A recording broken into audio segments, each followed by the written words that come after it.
പ്രധാനമന്ത്രി നരേന്ദ്രമോദി പശ്ചിമബംഗാളിലെ തന്റെ സന്ദർശനത്തിനിടെ ഝാൽമുറി വാങ്ങാൻ നൽകിയ ആ 10 രൂപ നോട്ട് വാർത്തകളിൽ വലിയ രീതിയിൽ ഇടം പിടിച്ചിരിക്കുകയാണല്ലോ.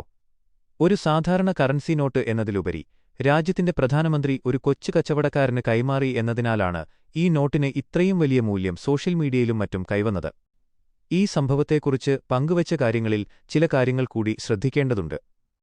മൂല്യം: ഹരിയാന സ്വദേശിയായ ഒരാൾ 1.11 ലക്ഷം രൂപ വാഗ്ദാനം ചെയ്തു എന്ന വാർത്ത വലിയ രീതിയിൽ പ്രചരിക്കുന്നുണ്ടെങ്കിലും ഇത് ഔദ്യോഗികമായ ഒരു ലേലത്തിലൂടെയോ സ്ഥിരീകരിക്കപ്പെട്ട ഇടപാടിലൂടെയോ നടന്നതാണോ എന്ന് ഉറപ്പില്ല.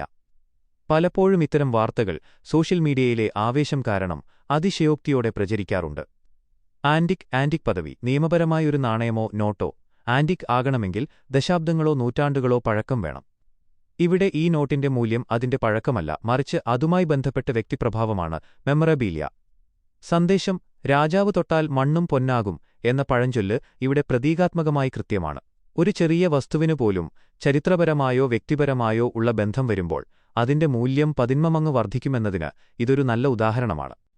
സാധാരണക്കാരനായ ഒരു കച്ചവടക്കാരനെ സംബന്ധിച്ചിടത്തോളം ആ 10 രൂപ നോട്ട് ഒരുപക്ഷേ തന്റെ ജീവിതത്തിലെ ഏറ്റവും വലിയ സമ്പാദ്യമായി മാറിയിരിക്കുകയാണ്.